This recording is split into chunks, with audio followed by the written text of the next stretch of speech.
It is Friday, March 8th. Let's talk PlayStation.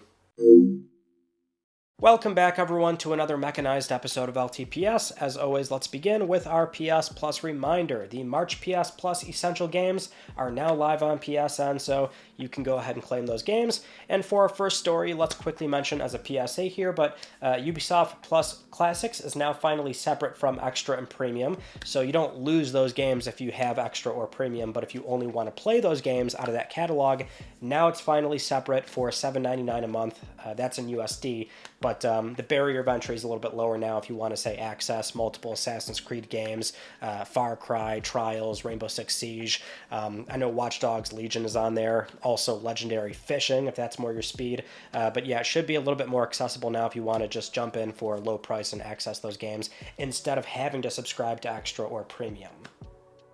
Moving on to Spider-Man 2, where the new update is now live on PSN. That is the update that includes the new Game Plus mode, and that does also mean there's a new trophy as well. So if you just got the Platinum, a full 100%, then sorry, it's no longer a full 100.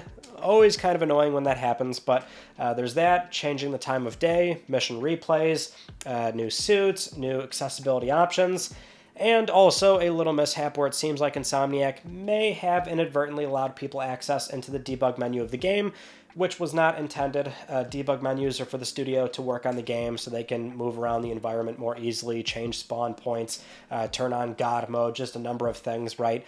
So it's not meant for the consumer-facing side, but something where, for the time being, you can mess around with that. They're always fun because they're kind of like a modern-day cheat code list, since we don't really have proper cheat codes anymore. That's like not a thing nowadays. But Insomniac does say more or less to do that at your own discretion, since that could, in theory, be in conflict with your existing save file. So you could possibly mess up your progress or your trophy progress, or possibly unlock trophies that you were not meant to, which I will always endorse. Play the game properly, right? So don't cheese it that way. So that's more or less what Insomniac is putting out there. So it's more at your own discretion, but if you want to, then you can do that for the time being.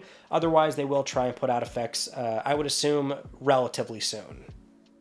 Next up, we have some PC game announcements, which does kind of roll into a bit of a rumor mill from this past week, so we'll talk about that in a second. But first, the news here is Horizon Forbidden West Complete Edition on PC, where over on the PlayStation blog, Nixxes Software has outlined the recommended PC specs for this game, where on the absolute minimum to the high end, it is going to demand a lot if you want to play the game on the very high end. The game can look very pretty on PS5, so understandably, to bring it a notch above that, it's going to take a bit. But on the low end, we can see that Nixxes is trying to accommodate a lot of systems where they do mention that they want to support portable PCs as well. That's named on the PS blog, so probably much like Zero Dawn, they're going for verified status on Steam Deck.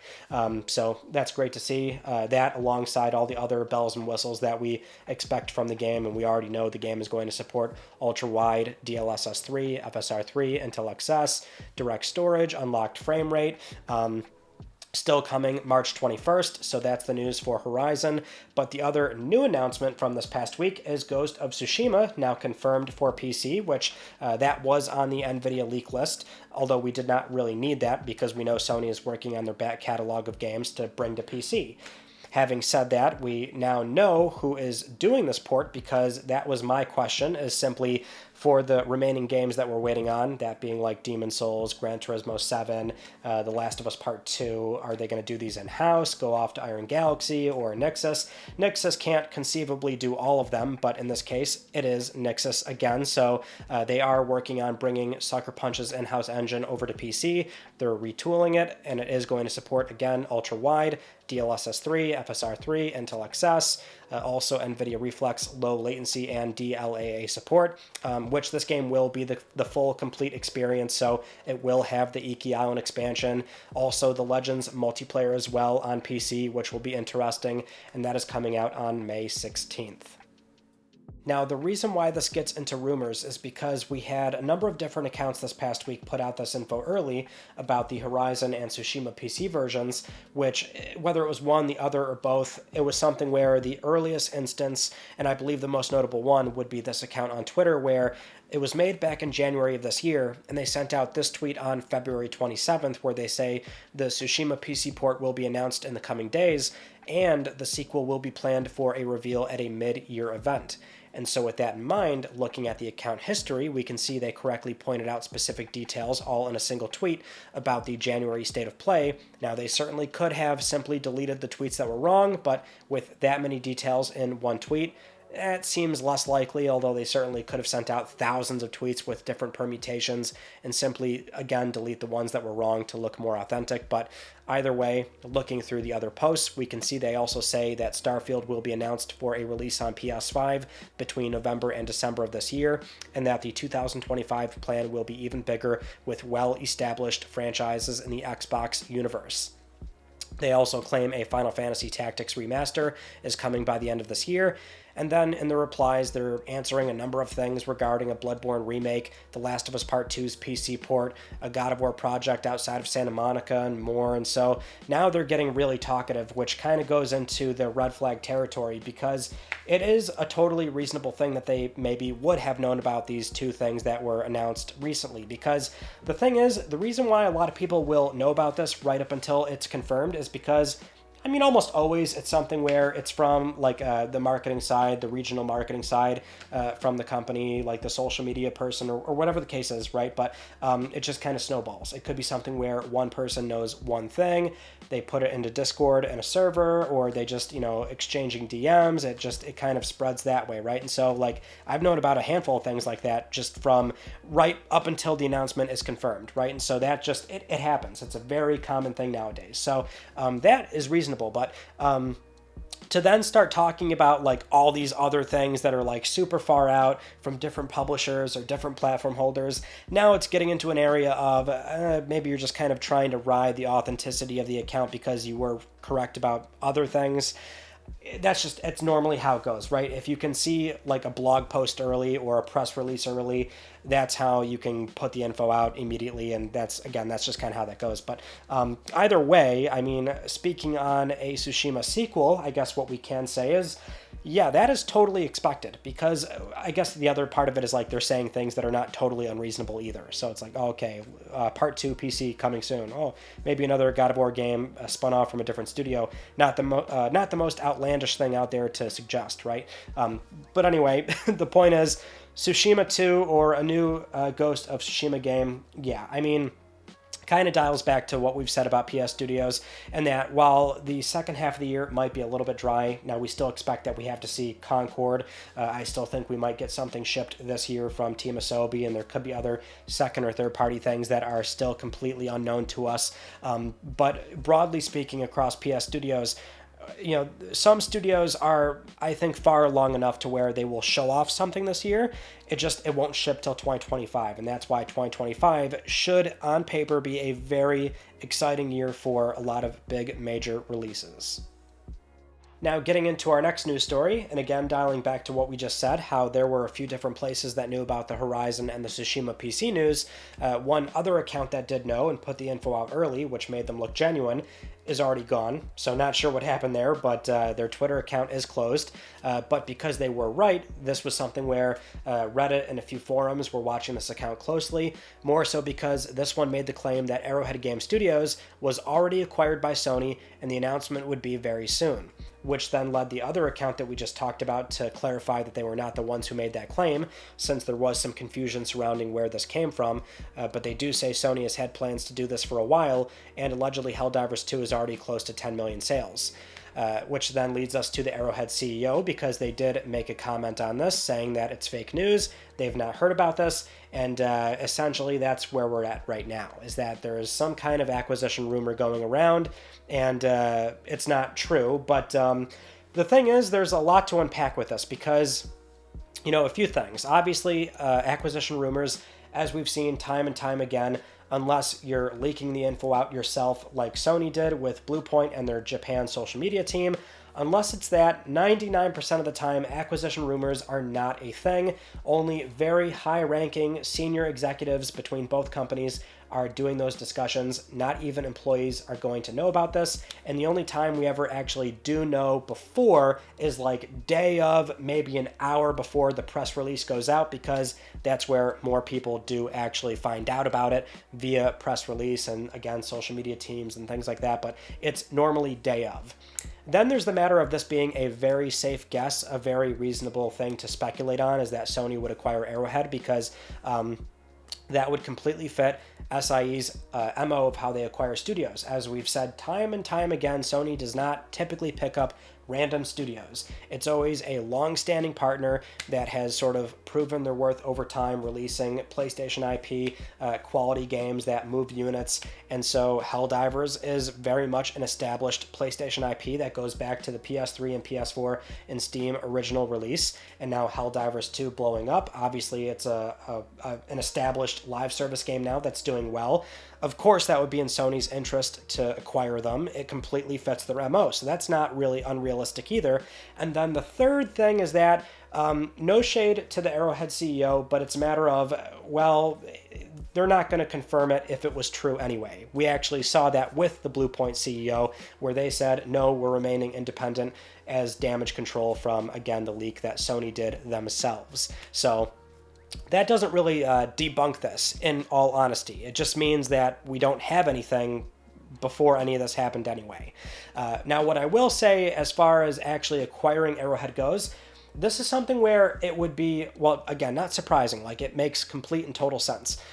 So if it happened tomorrow, like, okay, we know why. It would be a completely sort of perfect match, even though like it would be right off the back of Sony laying off 900 employees and closing London studio. But even then, where they're trying to be a bit more tight on cash and, you know, their operating margins, still something where like that would not exactly be a bad buy. You want to do more live service. Well, here's one that's very successful and you want to retain that talent. But on the other end, this would, you know, this doesn't have to happen, as in there's really no pressure to do it right now, given the circumstance of it's a PlayStation IP, they don't own it, Arrowhead doesn't, and it's a live service game. So they're going to be working on it long term anyway. So there's already kind of a good beneficial relationship for Arrowhead being independent, working on the IP, and Sony, you know, obviously it's their IP, so they want it to be supported. So like it's already mutually beneficial. They don't have to be brought in right now, but again, if it happens tomorrow, like, okay, that makes sense. So really that's kind of where we're at with this. We don't know anything more than we already did, but as far as an Arrowhead acquisition goes, it does very much fit the MO, and maybe it is on the horizon at some point. In other Arrowhead and Helldivers 2 news, we have a recent patch for the game on PS5 and PC, which was meant to be more of a balancing patch for all the weapons and the equipment in the game, which I guess the community has not really been super hot on this, or at least the community that likes to really optimize the game and find the meta. So before, the meta-relevant weapons and things you could do were using the railgun, the breaker, and the energy shield backpack. But now those have been nerfed, and some other items and stratagems have been buffed in the process. Also, the assault for unlocking mechs is finally confirmed. So right now, if players can successfully liberate Tien Quan, then I would presume the unlock is going to be the Exo-45 Patriot exosuits, which are the mechs which some players have already been playing with because they can just modify game files on PC, and that's how people are already, messing around with them. But otherwise, we can also say as another offshoot to the story, but this game still climbing and doing incredibly well because as confirmed by Matt Piscatella of Circana, which tracks video game sales data in the US, this game is on its third week of increasing sales, which means it's an inverse decay curve. It's a very unusual thing in the games business. I mean, most video games, they will make the bulk of their sales week 1, goes down week 2, 3, and it gets to a point where like the curve is super low. But this game is 3 weeks on, increasing in sales. Very unusual, but again, still super cool, and something where, as we often say, word of mouth. It is crazy how like the Helldivers Twitter account has gone from like, as we were covering it on LTPS, had hardly anything on there, and now their tweets can do like 40, 50, 60,000 likes, no problem. It's insane just how popular this game has gotten, but congrats to Arrowhead. I'm just so happy to see that the game really is finding a very, very big audience. Next up, we have a rumor for another PlayStation remaster, and this one is for a game that I thought we would not see again in really any meaningful way, although clearly it seems like Sony is probably trying to align this with the now confirmed PlayStation production movie coming out, which would be Gravity Rush. So Gravity Rush 2 is apparently coming to PS5 and PC. This rumor comes from the Gravity Rush Team Lewis server. The member Orangey that's apparently shared details on the Gravity Rush movie production and it being shown at CES before are now claiming a remaster for the second game is expected to be announced in May, which they've been saying this remaster was on the way, but now we're hearing a timeline. So an announcement in May and then a late summer release with a PC version coming at a later date. So it would not be PS5 PC day and date, but that's what we're hearing so far. And yeah, I'm certainly surprised because, again, despite the movie, it's something where, you know, this is a Japan studio game that we saw did not perform that well back in the day.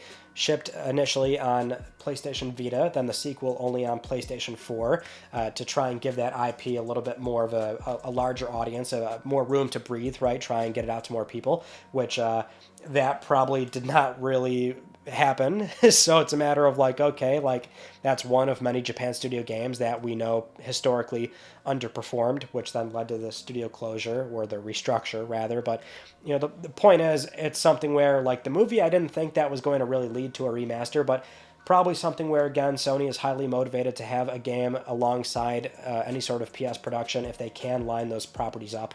And this surely is not going to be that resource intensive. I would assume as a PS4 game, a remaster, the game is going to look very pretty, up-resed, give it a higher frame rate, even though the game unlocked on PS5 right now through backwards compatibility can be pushed up to 60, but again, depending on what they're planning on doing to the game, they can make it look very pretty. I'm curious as to who's working on it, and also, well, I mean, the good news here is that this could really give this IP a really good shot at resonating with a larger audience. Given that it is on PS5, it'll be on PC, it'll be coinciding with a movie, which if the movie's good, if it also reaches a large audience and it reviews well, I mean, there's just a serious shot here at, you know, Cat from Gravity Rush being a thing, which I am all for. So, I mean, sign me up. I would absolutely be okay with seeing Gravity Rush 2 come back and, you know, trying to really give this IP a fair shake.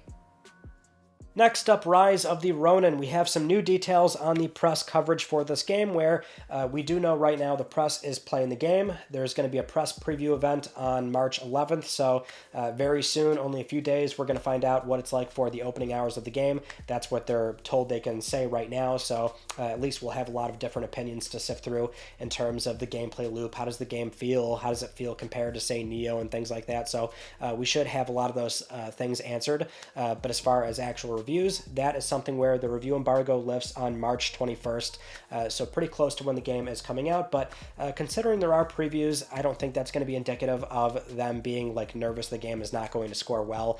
So again, we should see very soon how the game is going to feel compared to maybe some other titles that we can try and benchmark the game against. But that, and also we did see the PlayStation Game Size Twitter account did post the file size for the game on PSN where it was data mined 96.3 gigabytes. So really bursting at the seams for an Ultra HD Blu-ray. So it's a very big, meaty title, but we now know the size and we know when to expect reviews. Moving on to Final Fantasy VII Rebirth. The game's been out for 1 full week, and we have a number of stories to go over. So first being the performance mode, which certainly has been the one sticking point that many like to bring up, because in order to maintain that 60 FPS, the game does have a dynamic res that kicks in, and it can, at times, look very muddy. So the game's director, Naoki Hamaguchi, is aware of the criticism. So speaking with onemoregame.ph during a recent visit to the Philippines, they do say that there is another patch that's going to address the feedback on the performance mode, that being that it can get pretty muddy and underwhelming since it is a dynamic res, like we said, so some moments are not going to look their best. That and trying to address and improve the lighting in some scenarios when it's cast on characters' faces. So this has been another thing that people tend to bring up, which, I mean, it's good that they are going to try and do another patch for it. We already had one for the demo in the game when it came out, but that clearly wasn't enough, which it's fascinating to see that this is a complaint that a lot of people have, brought up because, for many, oftentimes it's always a matter of, I will take the 60 FPS and I don't care what it takes to get there. But, it's like, well, not that muddy, right? Not saying that these complaints come from the same people. I'm speaking more broadly, but like, it's just something you see, right? People always saying they'll take 60 no matter what, but to get there, now it's something where it's like, oh, well, maybe it is a little bit too muddy, underwhelming, and very jaggy looking. And so, it's just one of those things where there is a trade-off for certain games, but hopefully they can optimize it and make it a little bit better. And we'll talk more later about how, down the road, a PlayStation 5 Pro could certainly help in this scenario.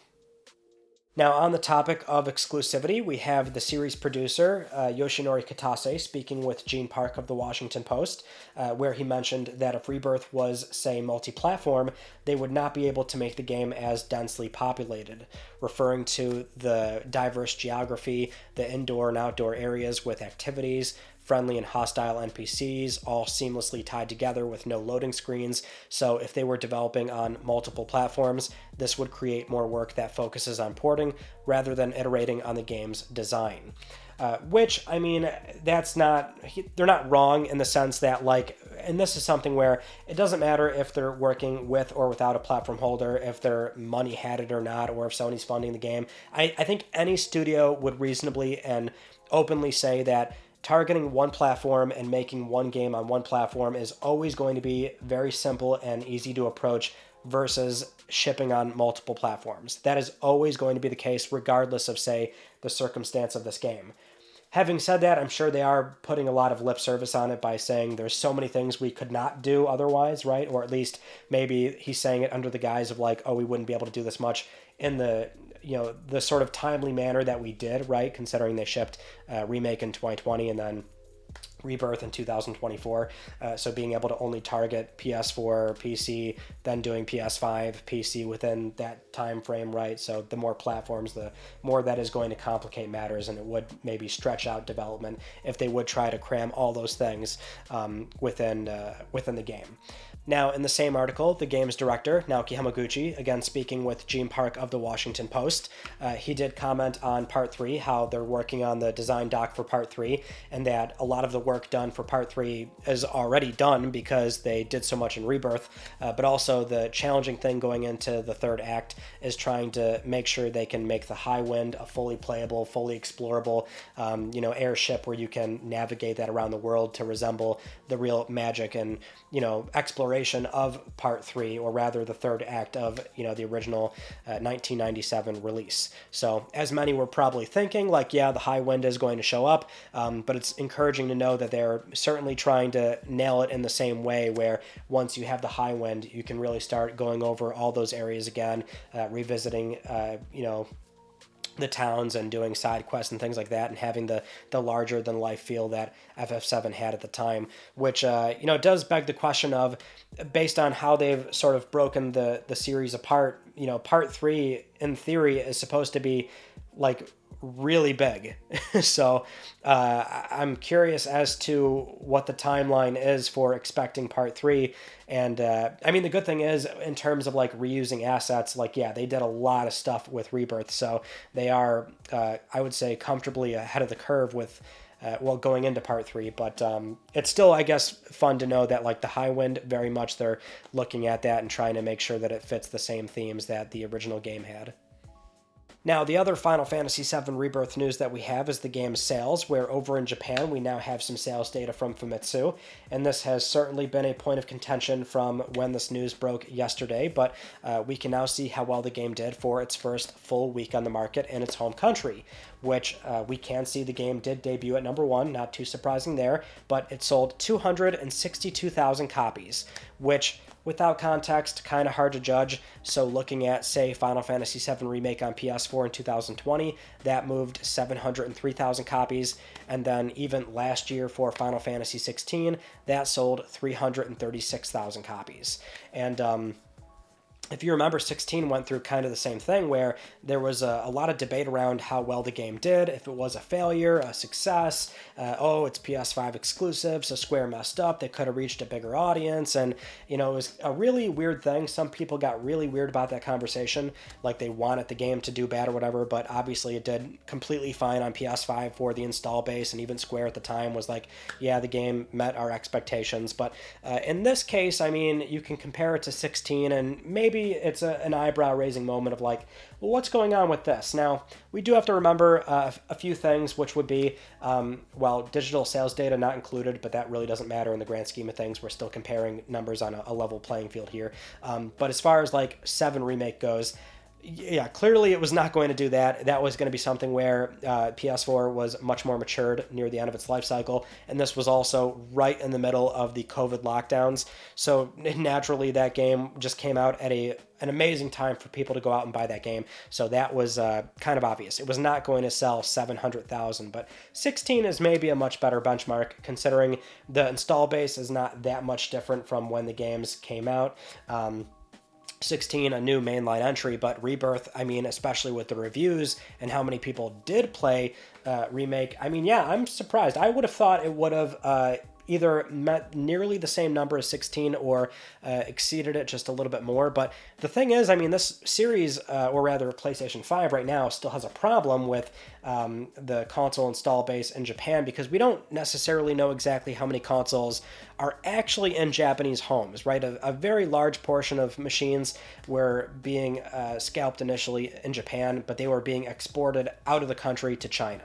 So, I mean, it's one of those things where we can't say exactly how bad that was, and I'm always of the mind where it's like, as far as scalping goes, that's a very small amount of consoles relative to the entire amount that was being shipped worldwide, but Japan was already getting a very low volume of machines to begin with, so that might have seriously damaged the overall install base, but I'm not entirely sure if that is going to be a big deal. It's hard to judge, obviously. We have no numbers, but the big indicator was always that PS5 game sales have historically been like really low, especially compared to PS4 software like launch aligned. It's just something where we know there's not many PS5s in Japanese households compared to PS4 within the same time frame. They're just not buying as much software. So that probably was not helping Rebirth, but there is also the question of maybe this franchise is just not as big as it once was, which I would say probably is true considering you can see historically that it's not moving nearly as many units as it used to, but kind of dials back to, yes, it is a home console game right now, which Japan historically has now moved away from console. They're favoring more handhelds and PC, so the eventual PC release will probably help in a big way. There is the notion that maybe they should have shipped on PC day and date, which, maybe that would have helped, yeah. There's also the notion that it should have came out on Switch, and I think we all know that was not a viable thing. We would not have gotten the same game at that point, even though they would have surely, whatever this game would have looked like, releasing on Switch would have surely probably done a lot of units in Japan, but that's the thing. We're focusing on just this particular country because globally the game probably is going to do a bit better because the game is, it has Western appeal. It has global appeal. It's a very well-known franchise, but yeah, I mean, it's probably game over game, year on year, declining to a point where it's not nearly as big as it once was, but that doesn't mean it's not still big. So I'm eager to see the final numbers worldwide, and certainly Square's comments on this when it comes to how they're going to have to answer to shareholders. Moving on to our next news story, Sony has confirmed 5 games coming out of the India Hero Project Incubation Program, which is a program where Sony is seeking developer talent in India, providing grants with funding, resources, trying to get these studios off the ground to release their games on PC, but now also console as well. So, the first game is Meteora, The Race Against Space-Time from developer Big Boot Games. It's an arcade combat racer coming to PS5, PSVR 2, and PC. Next is Fishbowl from developer I Miss My Friends. This is a slice-of-life story that explores nostalgia and melancholy with themes of grief, connection, and self-discovery coming to PS5 and PC. Next is Mukti from developer Underdogs Studio. This is a first-person exploration game set within an Indian museum, delving into a deep, critical social issue of human trafficking, coming to PS5 and PC. Then there's Requital, Gates of Blood from developer Holy Cow Productions. This is a 2D side-scrolling action platformer inspired by Egyptian mythology, set in the mythical underworld of Duat, coming to PS5 and PC. And then there is Suri, the seventh note from developer Tathamasi. This is a 2D action exploration game set in the enchanting backdrop of a mythical India, coming to PS5 and PC as well. Very interesting lineup of games, all exploring unique themes and ideas that we otherwise probably would not have gotten on PlayStation. Because the thing is, I mean, it's always a smart play to look for talent in countries like China or India. That's why I think these programs are really great, being able to provide funding for these smaller studios that need help getting off the ground. But like the PC landscape has a lot of this stuff because people can easily just make things out of their garage or bedroom or whatever the case is, right? So it's not like game dev is not happening in all these countries, but to be able to get off the ground for funding and release on console, which has a much higher barrier of entry, that is always the problem. So happy to see a program like this does exist. I completely back it 100%. So it's really cool to see, you know, titles like this that we probably otherwise were not going to ever see ship on PlayStation are now going to be able to. And if they do end up finding a bigger audience, then they can start shipping elsewhere on Switch and Xbox. And so there's a lot of good that can come out of a program like this. And it's a really smart play to look for talent in a place like India. Now, I feel like we would be remiss to not bring up this issue that came up on the PlayStation subreddit recently, where one user put out a very lengthy post about how they ran into an issue where they were playing Helldivers 2, they got an error code, then at a certain point, a lot of their software was locked on PSN, they couldn't start it, so what they typically would do is look up how to restore your licenses on PSN, which that is an option in the console settings that will normally, you know, fix any sort of weird licensing issue you're having on PSN, but in this case, this person did that, and apparently it completely wiped their digital library to the point where it very much shows that it's no longer there, and so then reaching out to PlayStation support, where from their point of view, they can only see so much information. So if they look up your account and see that the transactions aren't there, then obviously to them, it's going to be a matter of like, oh, well, we don't believe you because obviously there's nothing here. Like, what do you want us to do? And they're probably cycling through how many calls or chats per day where there's a bunch of, not fraudulent, but people either just complaining about something that's not really happening to them or whatever the case is, right? So they probably cycle through a lot of, you know, unnecessary calls to get through to some genuine complaints. And so when one like this comes through, it's a problem of them not being able to get much help, obviously, because from their end they can't see anything. And so I guess this one person is just really stuck in a place where they've lost access to hundreds of games, and they are trying to catalog other cases where it seems like there's not many. There's maybe 50 other people so far, with some now having the matter resolved. So apparently PlayStation is aware of the issue behind the scenes with some of the engineers looking into the problem, but I guess it's maybe a little bit hard to fish out what the actual issue is here, but some people are reporting that the problem is solved. The point is, you know, something like this where it very clearly is affecting a very, very small amount of people. That doesn't mean it's, you know, any less important, though. Really, what's interesting is that the whole thread kind of divulged into a conversation between physical versus digital, like, oh, it's your fault for, you know, putting so much stock into digital games, which is disappointing. And that's coming from somebody that, like, primarily buys physical games.